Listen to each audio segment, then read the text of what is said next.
coined the new terminology, chronic primary pain. It's a lot confusing actually, and they termed chronic primary pain and chronic secondary pain. Chronic primary pain, for example, if you think about it, it's basically like fibromyalgia, where the patient experiences severe pain, but all the tests and investigations are all negative.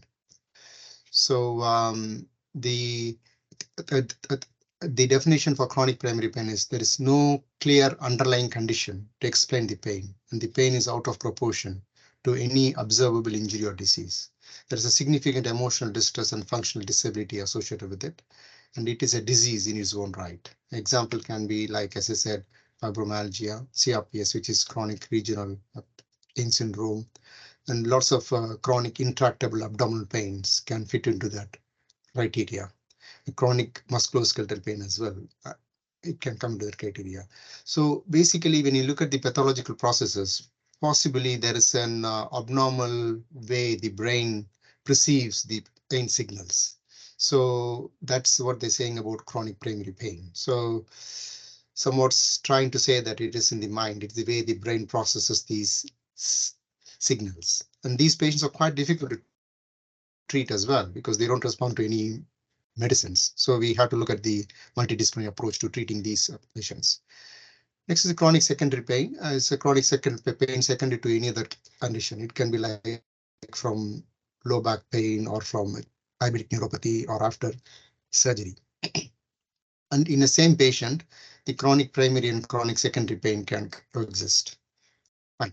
So, can you guys hear me all well?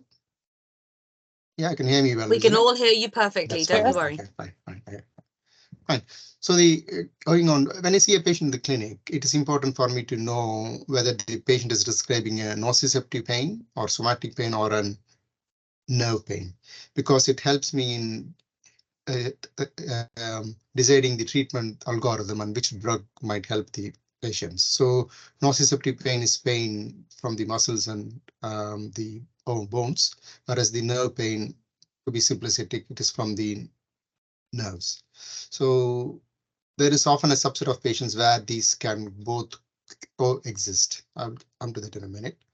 So how do you know whether the patient is describing nerve pain or a somatic pain? The most important is I ask the patient to describe the nature of pain. So if they use wordings like shooting, electric shock, like numbness, tingling, and burning, some patients say I can feel like ants crawling down my leg when there is nothing. And some patients say there is an ice cold water traveling down the leg.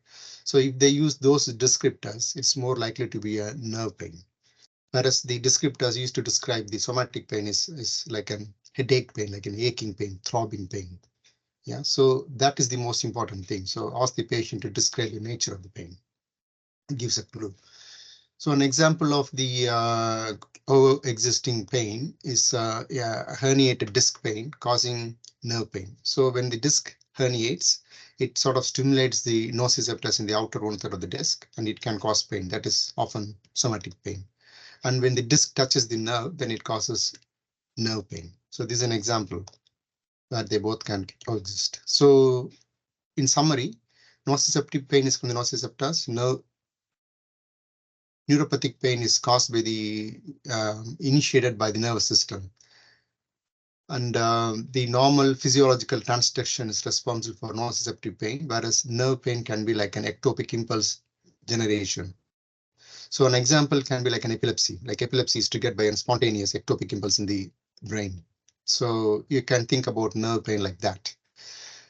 And the nociceptive pain is localized to that organ. Like if a knee pain, it is localized to the knee, whereas nerve pain, it often follows the distribution of the nerve. There are some exceptions like diabetic neuropathy, where the patients get Gloven-Stocking type of distribution.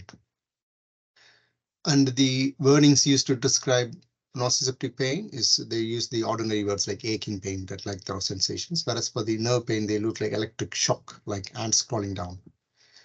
And the nociceptive pain responds to anti-inflammatory medicines, whereas the nerve pain responds to anti-neuropathic medicines. We will come to that later. So when you see the patient, I discuss them in the clinic. These are the options that are available. So one is a conservative option. Other one is the interventional pain treatments like epidural injections, injection of the facet joints, surgery, those sort of thing. And we often use functional rehabilitation. We got the luxury of advanced physiotherapists, and they put the patient in an exercise program. We do have one-to-one sessions, and we do run several group sessions as well. And we have 3 clinical psychologists in our clinic. They use advanced strategies like CBT, ACT, mindfulness, those sort of strategies to address the emotional element of the pain. And we do run chronic pain management programs that are outpatient based. And these programs can be like Living Well with chronic pain program. It usually consists of about 8 weeks intense education of the patient, advice, and various strategies they can use to sort of not to essentially to get rid of the pain, to sort of function better with the pain. So they will be with pain, but it minimally impacts their life. And of course, there are drugs they can use to reduce the pain. So it's important to treat the pain early on. There is a lot of evidence that we don't treat pain early on, it can lead on to more disability, and it can pose a significant economic burden. So treat the pain early while they're in the community is really good. And by the time we get the patients is usually about 6 months. Right. So preventing chronicity, you guys would have heard about yellow flags, and patients with yellow flags, they are at a significant risk of becoming chronic patients. So these yellow flags can be like inappropriate belief. They feel that their low back is completely disintegrating and one day is going to snap. I mean, it's not surprising that you hear these comments from the patients when you see them in the clinic. I often ask them, what do you think is happening with you? Why do you think you're in pain? So they sort of come with their beliefs. So we need to address them. Without that, it is very difficult. So a lot of patients have got fear avoidance. They think that if they bend down in the wrong way, then they're going to get paralyzed. So they sort of don't bend down, they are hyper vigilant. So each time they move, they are thinking about how to move. So the brain is constantly engaged. The brain thinks about the pain a lot. So naturally the problem becomes a lot bigger than what it should be. And a lot of patients have got anger, frustration. There is somewhere in the treatment that went wrong. They are upset about somebody, say that there could be an infection after surgery, so they sort of blame others, and all those sort of negative feelings, they impact on their recovery. So in essence, looking at the graph, the injury is the same, the patient pain experience is the same, but some patients confront the pain, they challenge themselves, they work through the pain, they recover quickly. Whereas other patients, they worry a lot. They think something is seriously wrong. They avoid activity. They don't move much. They think about the pain all the time. The pain becomes a bigger issue. So they become it's disabled. They have got anxiety, depression, sleep problems. So it sort of increases the pain and it just goes on and on and on. So that's why we need a multidisciplinary approach to sort of treat these difficult patients.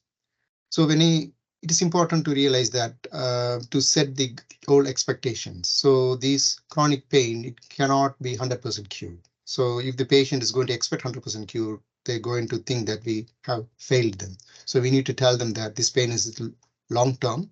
It's not going to go away completely, but we can reduce it a lot. So yeah, that's what I let them know. There are various tools to assess the pain, like visual analog score, numerical rating scale, but they record a lot of problems. So they're not accurate. So what I focus is on the assessing the function of the patient. So whenever we give medications to treat the patients, we should aim to improve the function of the patient, which means that they should take the medicine, they should have less pain so that they can go out in life, go out of the house to exercise, to meet their friends, to have a social life. Then that is the aim we should achieve, which we should aim for.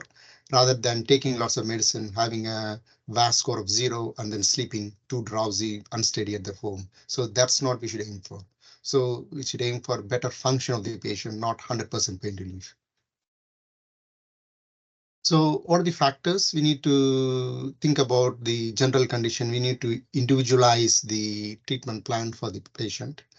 There are different comorbidities, like if a patient has got asthma and high blood pressure, maybe anti-inflammatory medicine may not be the right one for them. So if a patient has got significant or constipation, maybe or codeine-based medicines may not be ideal for them.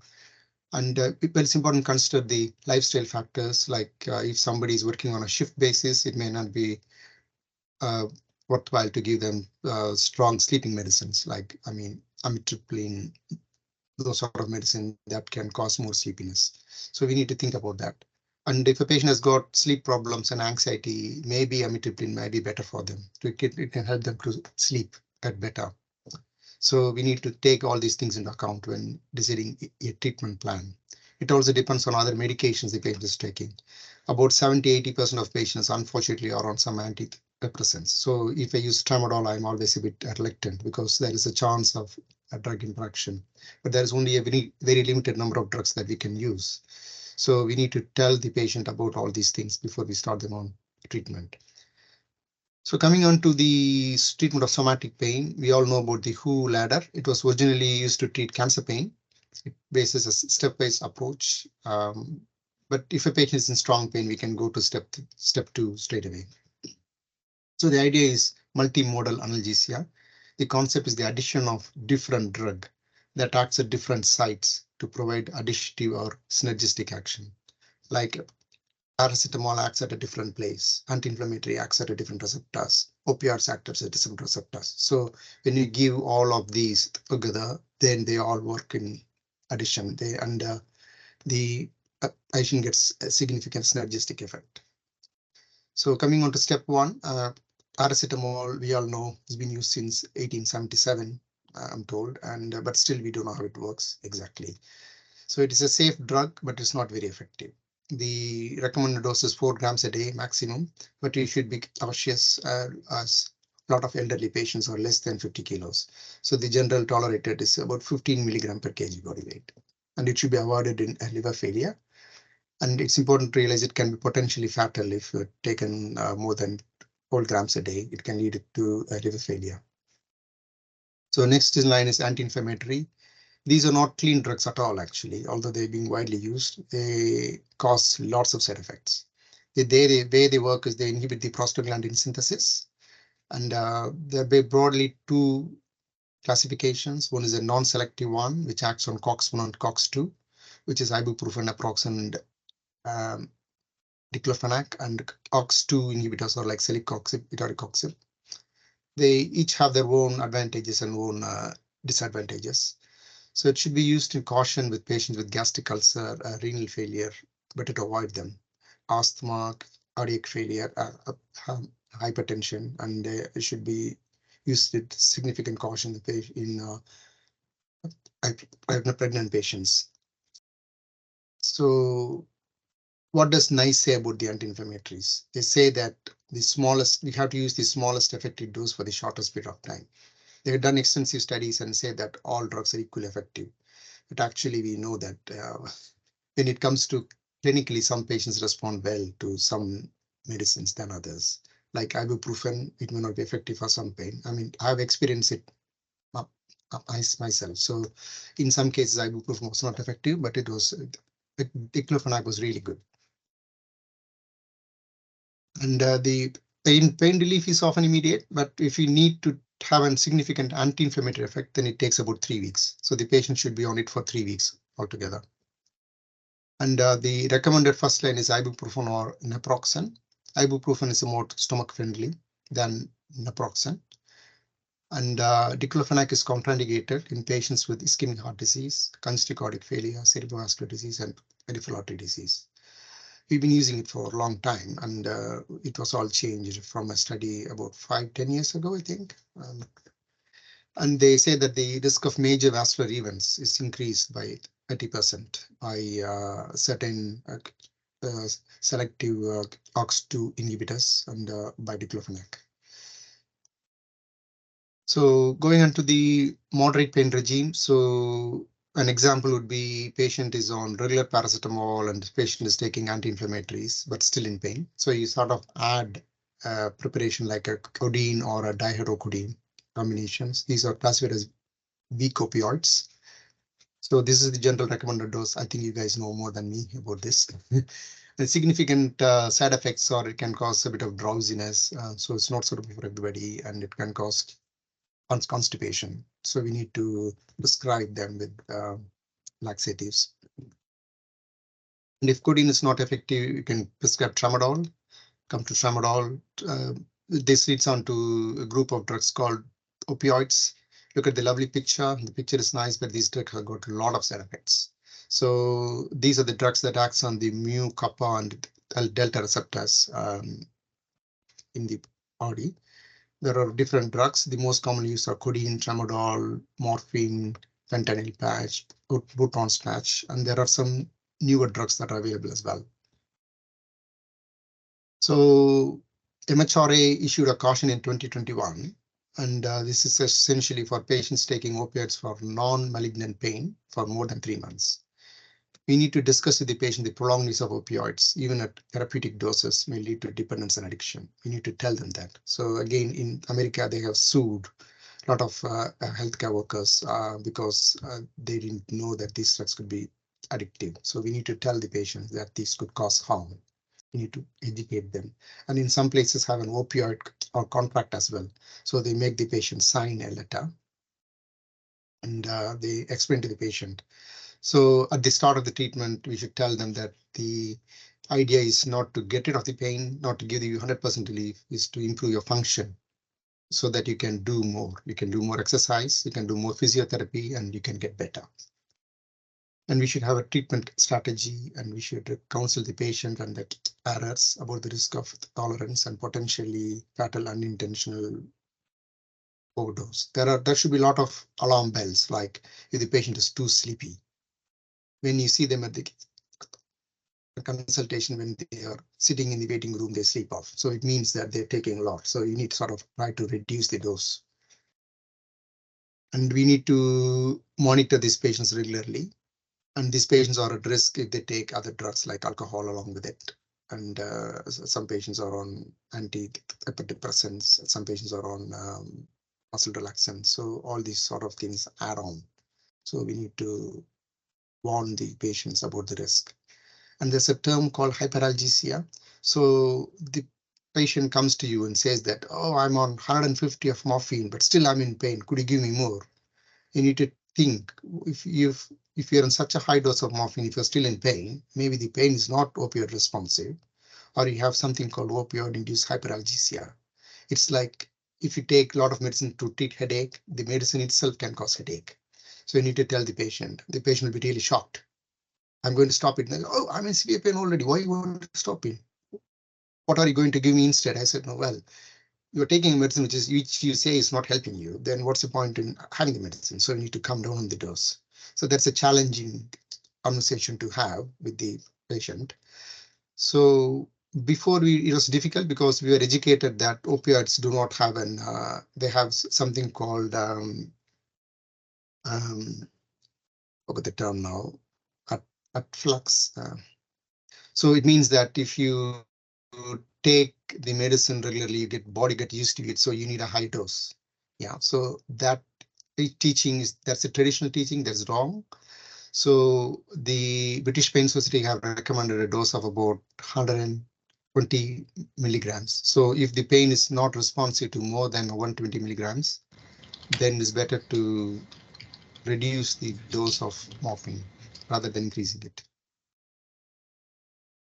Tramadol, it's a slightly different opioid, meaning that it has got an effect on the serotonin and noradrenaline reuptake inhibition. So it's better for some type of nerve type of pain, but it doesn't agree with many people. So some people get along with it well, some people doesn't agree with them at all. So it causes a lot of hallucinations. They feel completely odd. It's usually because of a prodrug, a drug metabolite that tramadol gets metabolized to that causes a lot of hallucinations. So we need to be very cautious, especially with tricyclics and MAO inhibitors. Tricyclics might be okay, but MAO inhibitors, you got to be very, very cautious because it can lead on to cetonergic syndrome. So tapentadol is a newer version of tramadol. It is equivalent to oxycodone. It only inhibits the reuptake of noradrenaline. It does not have any anti-cetonergic effect. So that's what the drug companies say, but still, I think there have been some reports that it can cause the serotonin syndrome as well. The advantage of tapentadol is that it is better tolerated than tramadol. It does not have an active metabolite. So you need to start with 50 milligrams BD and increase it slowly. Again, there's a slow release preparation as well. But you need to be cautious. Whenever you start them on opioids, you need to start at a low dose and slowly build it up.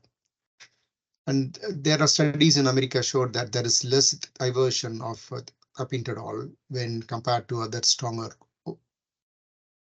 opioids at the moment. But again, some study might come back later saying that it is same.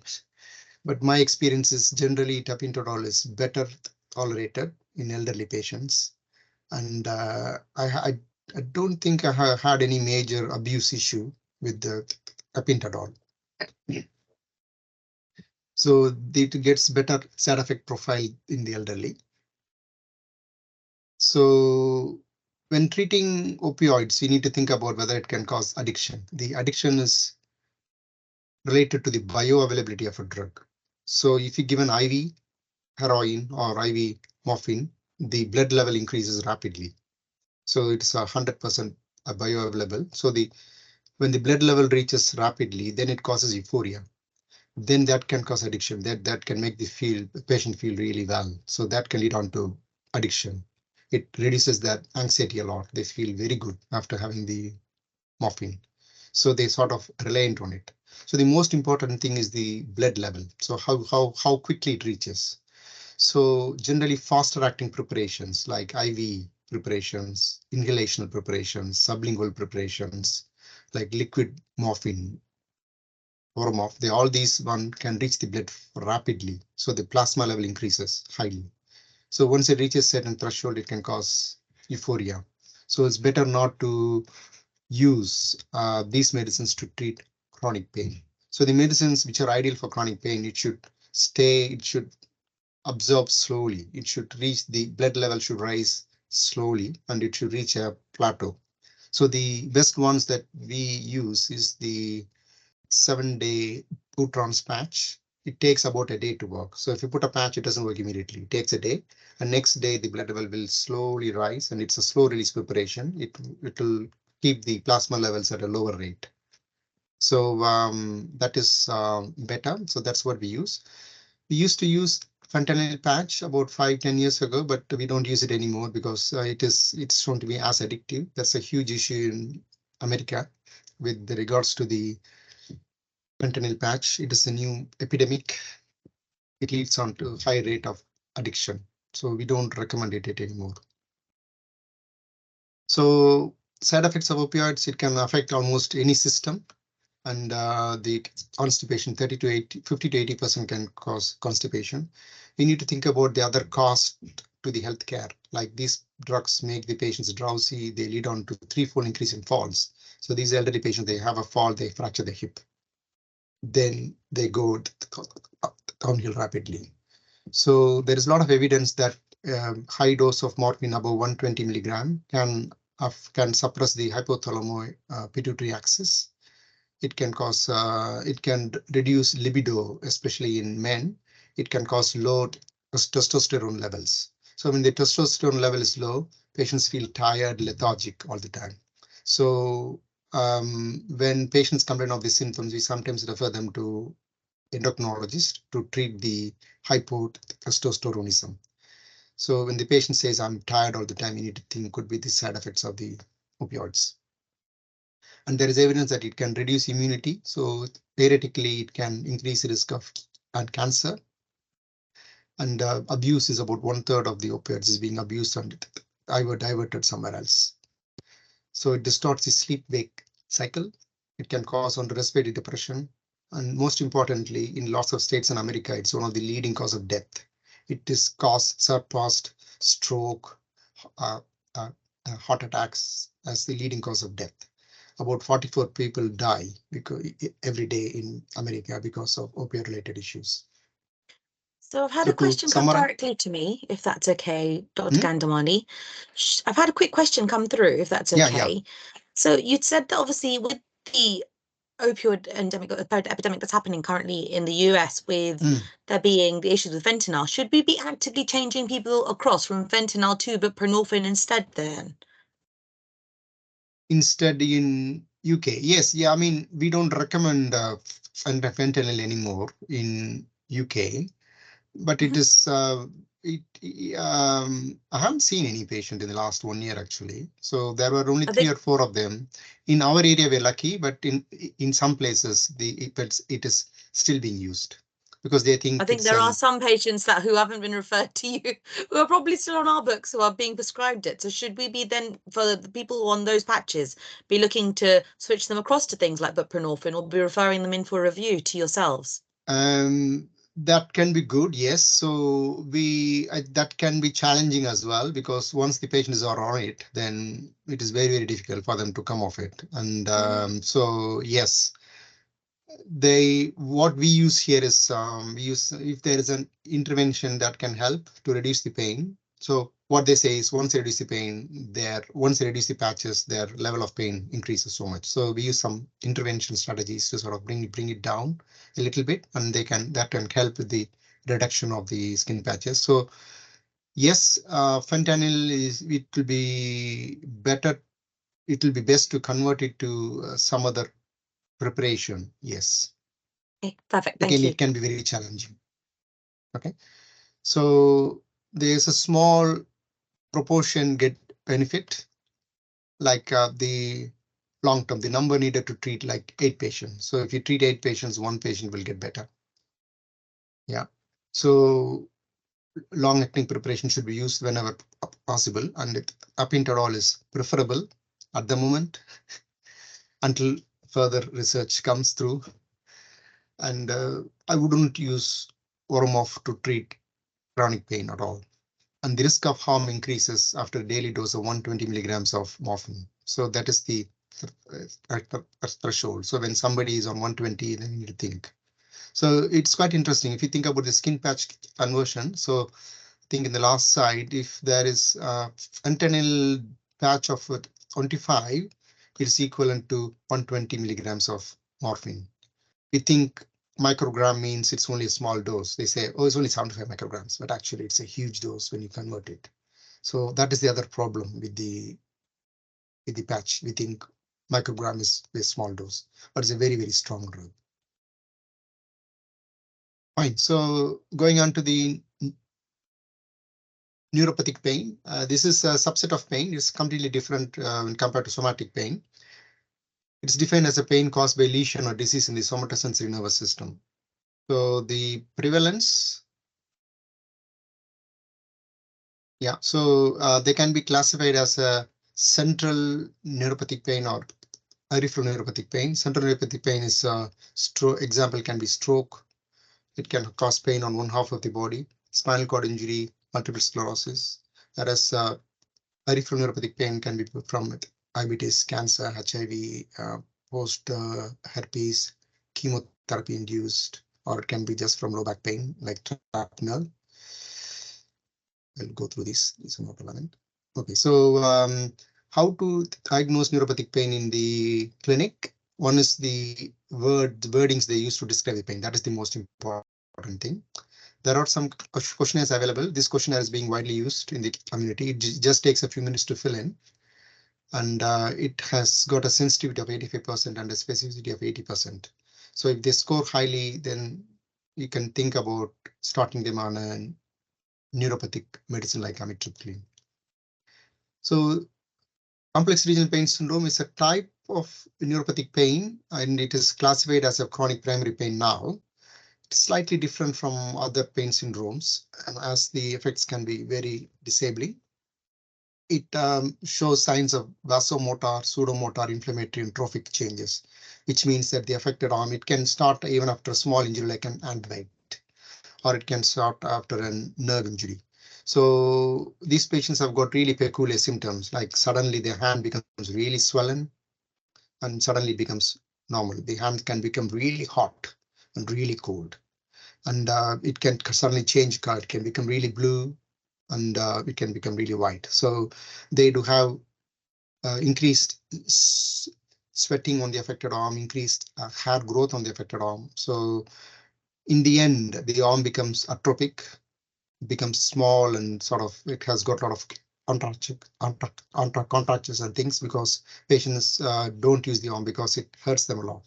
So it is quite a difficult condition to treat. And if you have these patients, it's better to refer them to us as soon as possible.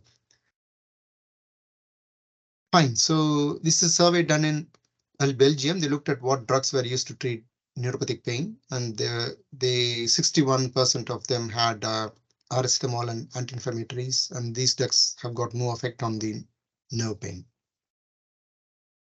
So to classify them, they are classified as antidepressants, anticonvulsants, antidepressants like tricyclics, selective noradrenaline reuptake inhibitors, and then selective serotonin reuptake inhibitors, SSRIs, SNRIs, and anticonvulsants like pregabalin, gabapentin, carbamazepine.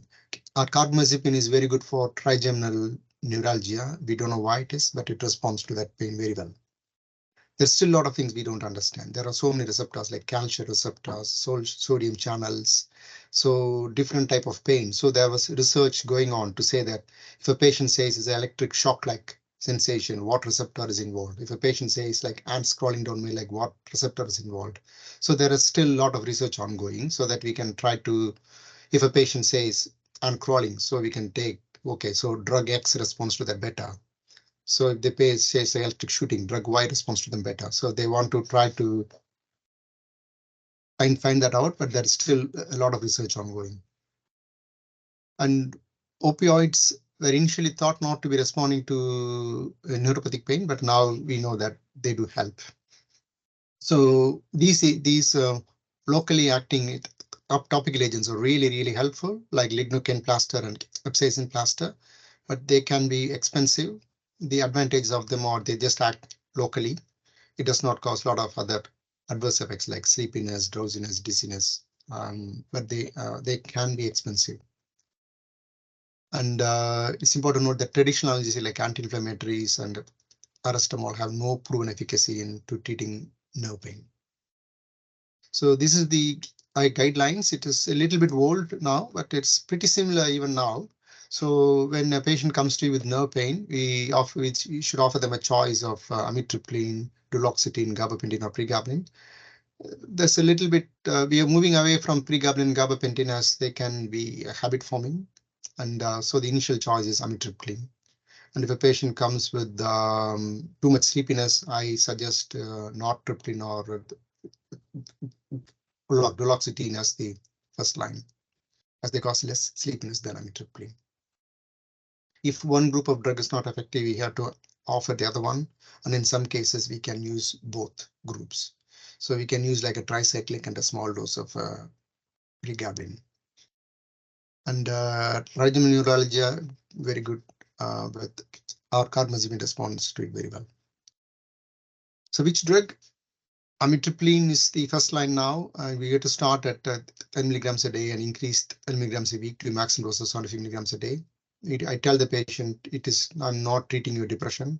I don't think you are depressed. Several drugs have got different effects, so we are giving it to treat the nerve pain. So the antidepressant dose is 150 milligrams. I'm going to start at 1/15th of the dose, which is a tiny dose. And we need to trial for 4 weeks. And once the patient has reached a decent dose, if the pain is not coming down, then we need to reduce it and stop it. So this is not ideal for patients more 65 years of age, and it can increase the glaucoma eye pressures in closed angle glaucoma, and patients have got atrial fibrillation or other rhythm disturbance. It's not a good idea to use it. And there is always an interaction with the psychiatric medicines and other antidepressants, but I should tell them that if they feel odd, please don't take it. But I have a little choice really, because about 70 to 80% of them are already on something. So I tell them that usually it's okay at a low dose, so start at a low dose. And I always warn them about the serotonergic side effects. And if they are on a high dose of tramadol, probably it wouldn't be my first choice. I would maybe try pregabalin, but again, pregabalin can be habit forming, tramadol can be habit forming. So there is no real right answer here. And in elderly patients, it can cause urinary retention, confusion, and dry mouth. So if too drowsy, try imipramine or nortriptyline. I find nortriptyline is better tolerated, but you guys may disagree because it's expensive. We always get a letter from the pharmacist saying, no, you cannot prescribe it. So next is pregabalin, it's a calcium channel blocker. The recommended dose is 75 milligrams BD, but in elderly patients, I started a much lower dose, like 25 milligrams BD. I always tell the patient this can be habit forming. So again, we need to let them know, and it may not be ideal in somebody with a history of alcohol abuse or previous drug abuse, because once you start, it becomes difficult to stop these medicines. And again, trial, I always use the word trial. If they feel they're still in pain, then you need to reduce the dose. I mean, still in pain, we call a success with the treatment like 50% reduction in pain. That's what they call it as a success. And the pregabalin has got advantages like it improves the sleep, and it is used for anxiety disorders as well. So somebody is very anxious, it's better to start them on a small dose of pregabalin than amitriptyline. Gabapentin is similar, and the recommended dose is 300 milligram 3 times a day, or sometimes they start like 300 milligram once a day and increase to 300 milligrams BD next day and 300 milligrams 3 times a day the day after, and then increase it slowly. The dose will be like 600 milligram 3 times a day max. And pregabalin and gabapentin are similar, so don't combine them.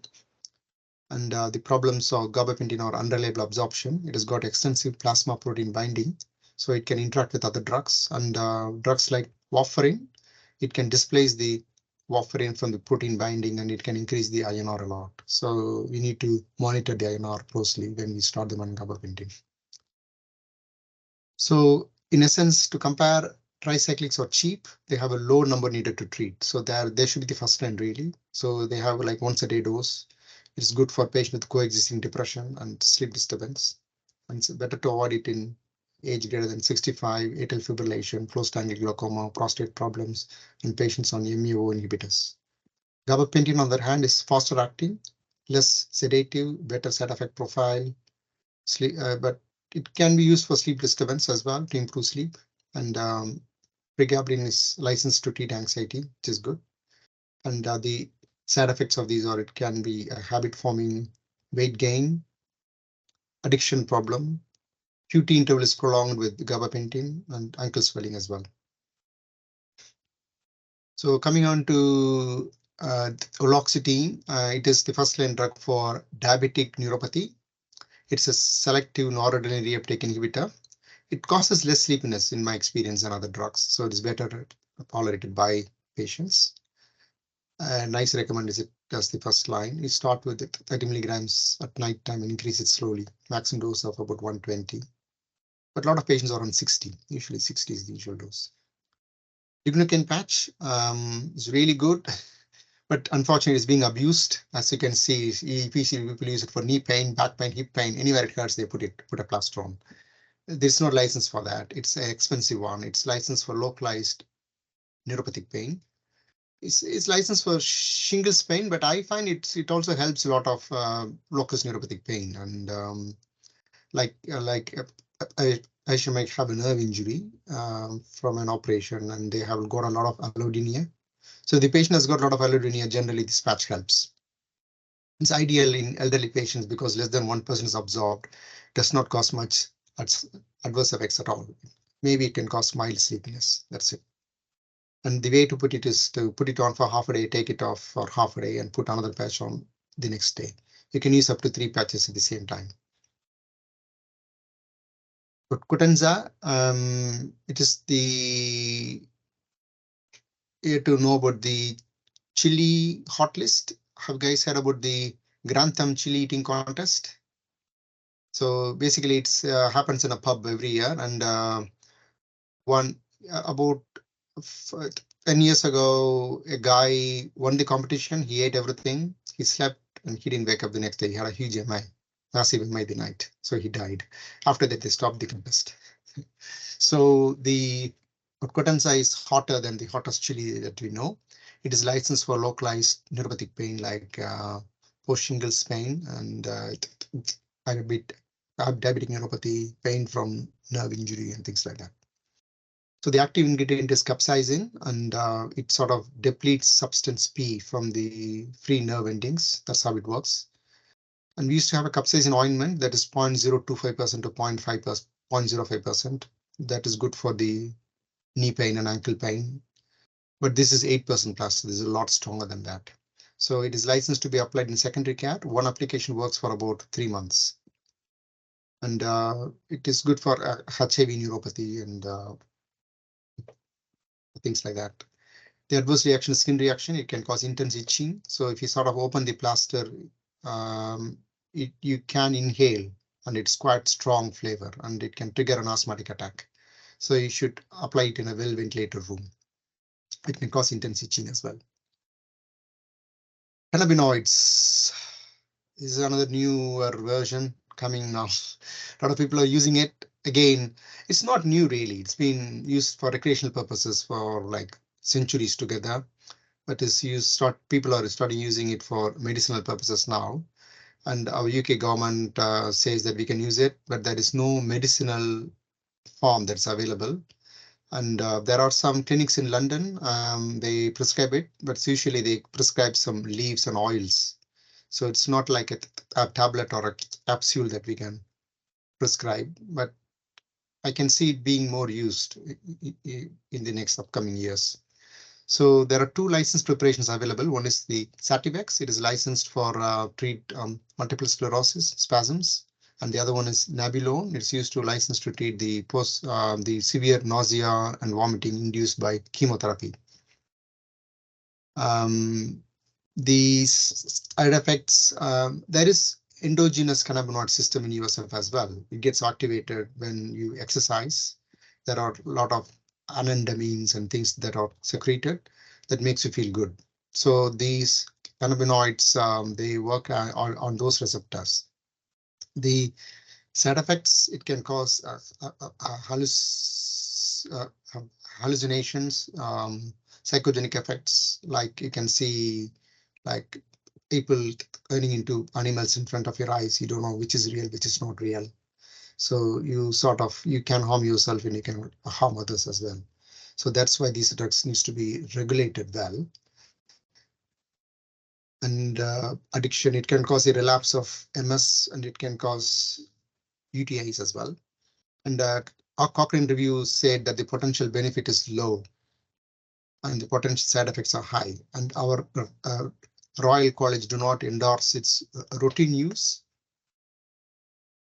Fine. So coming on to deprescribing, the last slide, it's important to know that these medicines can cause significant harm to patients. They can increase the cost of healthcare. So when you see patients, you can see they're on drugs for hypertension, asthma, diabetes, renal failure. So there are so many drugs. All these drugs can interact. So once in a while, we need to review the patient's medication. I think the GPs do it routinely. We need to see whether a drug is really necessary.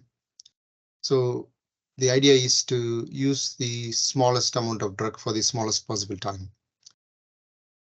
So a lot of studies are coming out saying that the long-term antidepressants double the risk of heart disease, and about 8.6 million prescriptions have been issued for antidepressants every year. So there's a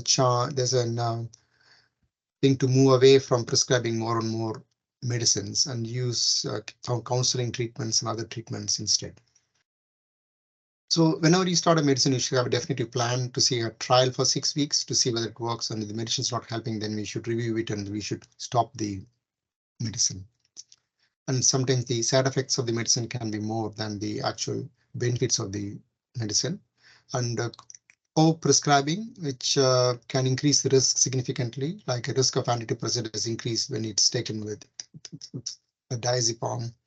There's not much research available, but we clearly know that this can cause significant harm. And like prescribing opioids with a diazepam.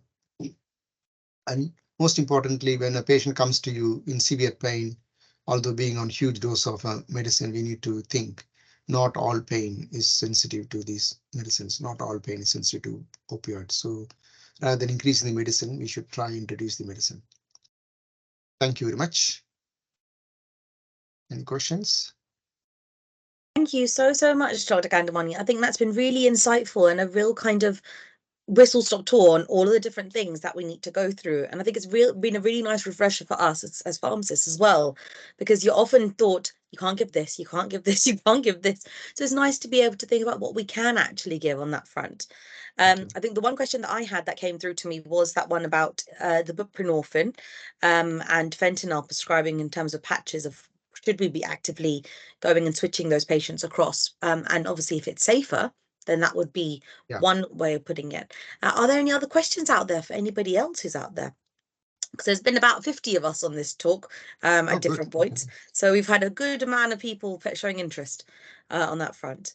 Any other questions? And feel free to either unmute yourself or you can text me if you really want to, if you're a bit shy, or you can go into that. So we've had a question to say, in terms of looking at holistic approaches, are TENS machines effective in controlling pain? Yeah, they are useful adjunct. As with everything, they don't work for everybody, but I'd say even 15% relief is better, and they work really well. Some elderly patients, they really like it. And again, when we look at the evidence, NICE will say, do not use TENS machine as it's not helpful. But again, I think we don't have much choice there. So rather than being an opioid, if a patient is able to control their pain with a TENS machine, that's really good. And I always promote it for all patients. So there are different forms of TENS machine. One is attached to a wire, and there are some wireless ones as well, which is really good. So you can just walk with it. You can just put it on, and yeah. So I strongly support it use. I almost recommend it for everybody. Amazing. Thank you for that. And thank you, Mitesh, for that question, because I think that's really valid on that front. Because you hear about people either going a TENS machine, having acupuncture, which can help to reduce down muscular spasms and things. Is acupuncture ever thought to be supportive for neuropathic pain rather than just muscular pain? Yeah, I mean, acupuncture helps a lot. We have an acupuncturist in our clinic. We have an Alexander technique teacher as well, along with physio and psychologist. So the acupuncture, it really helps with head and neck pain. It is very good for nerve pain as well. And the NICE says that don't use acupuncture routinely for low back pain, but it's certainly good for some musculoskeletal pain, especially it reduces the muscle spasm. I mean, again, there isn't one model that fits everyone. A lot of patients, they don't like taking any medicine. They just want some natural treatment. So for those patients, acupuncture, they would love it. And TENS machine, they like it. So they would take that rather than taking regular medicine. They always worry that medicines can cause serious harm to them. So it depends on the patients as well. So I just give them these are the options. What did you like? And then if they say acupuncture, then yes, of course they can have acupuncture. But again, the acupuncture will review them. So if one or two sessions not helping, then she would say that no, it's not helping you. And I think that was Ulrika, if I remember correctly. Ulrika's gone now. Yeah. Gone. So we got Alessandro. Alessandro, fine. Alessandro. Yeah, but this is showing really this is showing my lifespan of the pain clinic and how much interaction I've had on that front. So we've had a few more questions come in since I've said please ask us questions. So we've had oxycodone and tramadol for use in neuropathic pain. Is there a reference for this that you could share? Because previously there was a consensus that they shouldn't be used in neuropathic pain. No, they should be. They can be used in neuropathic pain. The consensus was they should not be started routinely in primary care. Right. So this would be something you would be doing. Fine. Yeah, I mean it's not that, but you should not be putting everybody on them as the first line, because they can cause significant harm. So that's what they meant. Yeah, fine. But still useful. Perfect. And then it says there's an answer. How can the pain team support or empower patients who are complex and dependent on high dose of opioids in deprescribing? Because obviously we don't want to be sending absolutely anyone and everyone. Is there a particular cohort or is there anyone else that we could be involving in this? Yeah, I mean, it is a very, very difficult thing to do. First of all, the patient should be willing to come down on the opioids. So that is the first step, really. Okay, so again, we can't force anybody if because they say I'm in pain. So it is like a humane thing. So even the drug de-addiction people, they don't take referrals who are in pain, who are in medicines for pain. So that's a big thing, and we are resource limited here.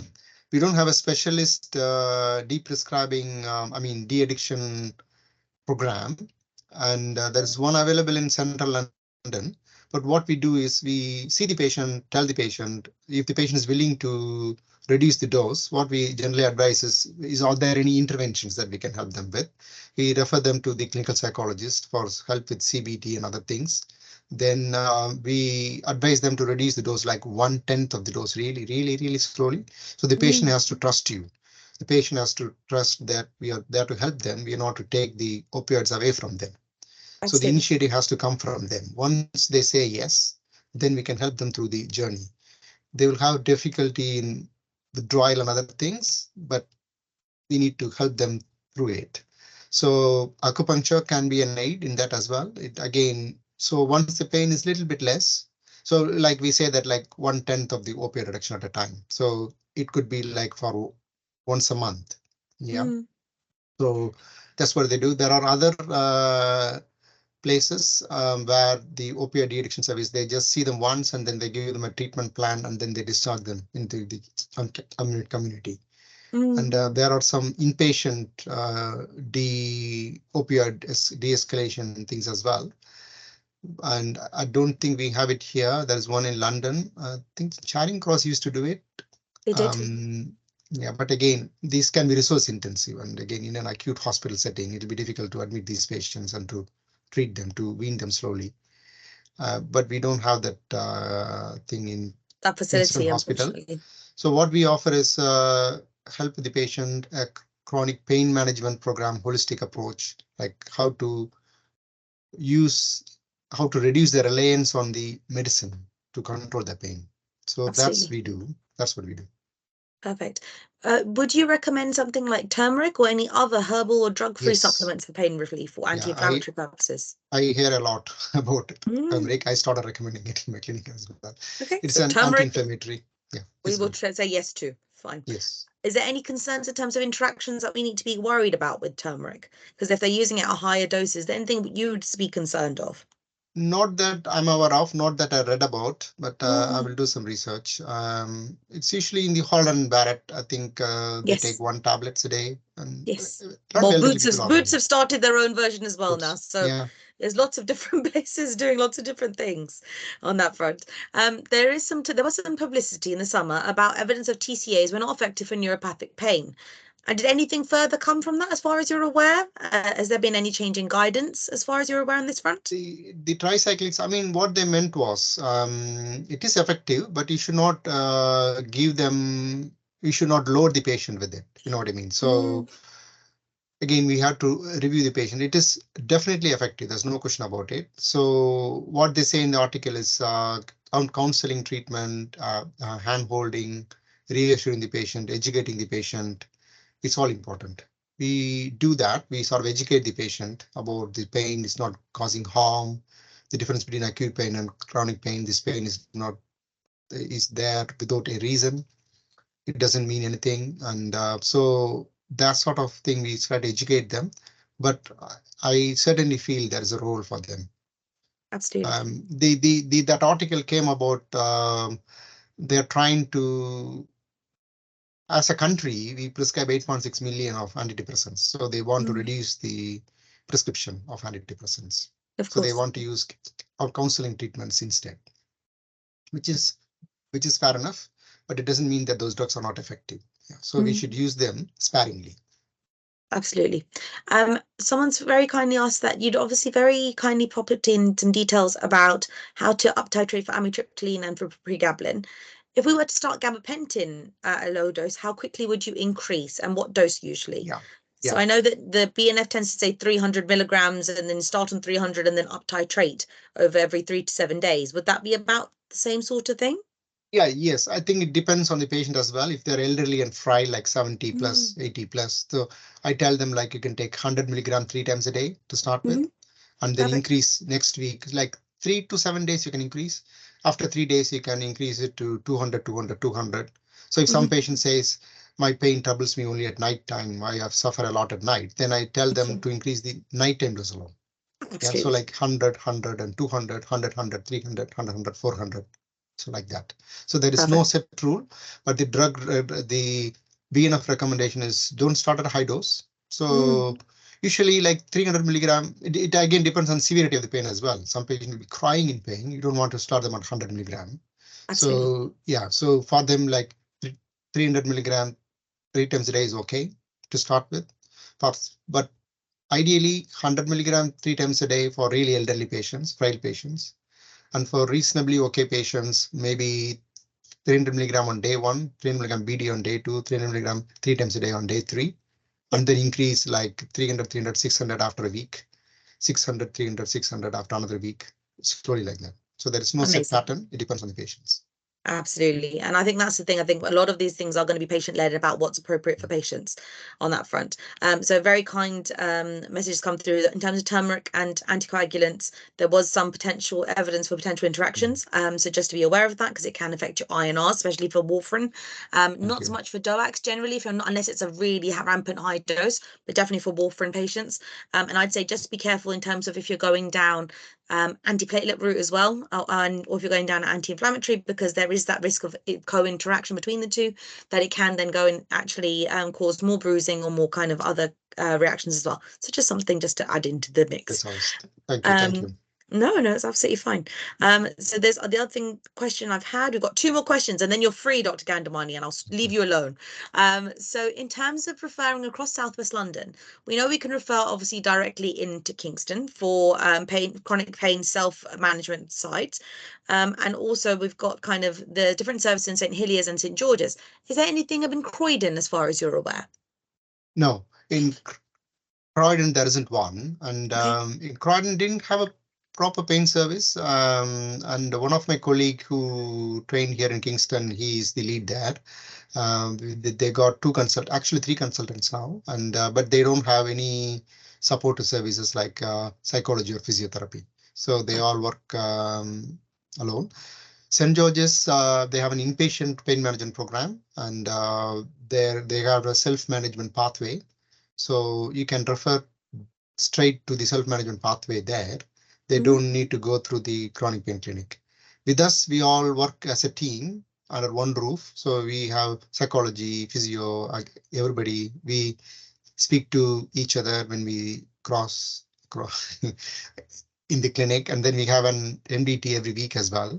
So it's slightly different. And St. George is slightly standalone, but they do that inpatient program as well. So an access through our pain clinic is through, they'll see us first, and then if a patient needs a clinic psychologist, we refer them straight away to the therapist team.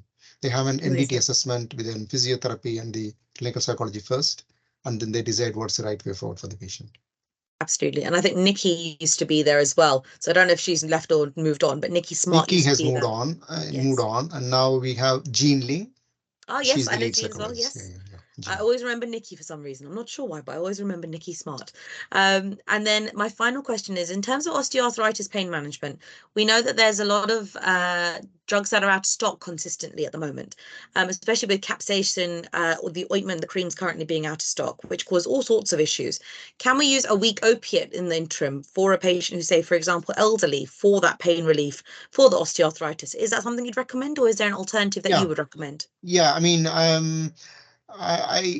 when you first see them in the primary care, I mean, the patient I get is quite severe pain patient. So when you get them in primary care, the first thing is help them to use hot water bottles, topical anti-inflammatories if they can, and then you can encourage them to use a nerve stimulator machine, gentle exercises, physiotherapy, swimming, that sort of thing. And if you can try them on paracetamol first. If they can take anti-inflammatory, they can take orally. If not, we can give them on a small dose of like codridomol or codamol. And if that doesn't help, tramadol usually doesn't suit elderly. I suggest when I see them in the pain clinic, I suggest maybe a small dose of Butrans patch. But again, please don't start them a lot. That's good. So the cohort of patients I see are different to the cohort you see. You see them right early in the journey. Me, I see them after they had so many injections into the knee, after they see the orthopedic surgeon. Nothing is helping them. They're in severe pain, they come to me. There are some injections I do as well. The genicular nerve block. These are new upcoming ones. And we sort of like the facet median branch block, we sort of numb the nerve, and if it helps, we go for the facet rhizotomy. Again, they have helped lots of people as well, yeah. But they're not as good as knee replacement, But again, those patients who are not suitable to have them, really elderly or really young patients, then we can sort of manage the pain with injections. Absolutely. Thank you so much. And the one thing I would go and say is that if you've got a patient who is actively wanting to deprescribe in primary care, in terms of on high dose of opioids, the faculty of pain tends to say 10 to 25% initial reduction. I say 10%. Stick to the 10%, make it nice and slow and steady. 20% is difficult. Absolutely. This is something we can do in primary care as long as you feel comfortable to do so.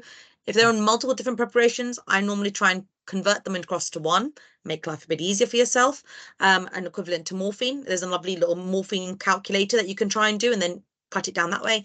Or you can go down the patches. It just some of the patches have very big jumps between them, which can be a struggle for the patients. So slow and steady wins the race on that one.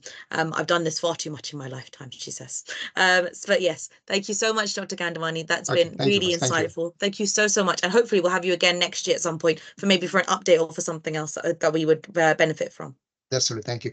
What will be helpful is if you could give feedback. There will be a feedback survey after this. Don't worry. I will pass that on to you. Don't worry. Thank you, Dr. Gandamani. Bye-bye. Bye-bye. So, as always, Dr. Gandamani has been ever so helpful and really insightful, and we really go into this, and we will try and go and support and share all the slides where we can on that front. So I've got the slides. I'm sure Dr. Gandamani will be happy for us to go and do so. We've now got to that point in the day where hopefully you can see my screen, and we're looking at the Let's Talk function. So I'd like everybody, where possible, to jump onto your Menti, grab your phones on that front if you can, scan the QR code. If you haven't got your phone, then the next option, she says, would be, if I can change the slide, it'd be great if it worked on that front, is it's probably gone to sleep, knowing my luck. And there you go. So jump onto menti.com, enter the code or use a QR code, and then go from there on that front. That will then make it easier. And then I should hopefully get some love coming through, she says. We hope. We like to go and get sure we get a love. I'm making sure that the actual QR code works, because otherwise it causes all sorts of issues. So yes, we've got a few people sending us some love on that front. So please just jump on and send me some love so I know that you're actually able to go and access the lovely code. So if you need it, if you're going on to www.menti.com, using the code 39066566, and then you're going to that, or just scan the QR code and it will take you straight away on that front. There is a new option of a Q&A that's there as well. So I popped that on there in case there's any questions that you want me to go and have a look at that have been helpful or not helpful on that front. But as ever, our first question, because we want to try and go and get a bit of a spread of where everyone is from, and I'm going to make it so that everyone has a bit of time. Where are we from? Who are you? Where are you from? And who have you got in your system? So we know exactly who we've got, the people coming through, where are we getting a bit of a balance, and where do we need to be working on to try and get a bit more encouragement of hopefully a few more people coming through to go and this. There were 40 odd of us on this talk, so there's definitely more than this many people on the chat. So I'd like you all just to jump onto Menti, give me so we can be trying to get some feedback.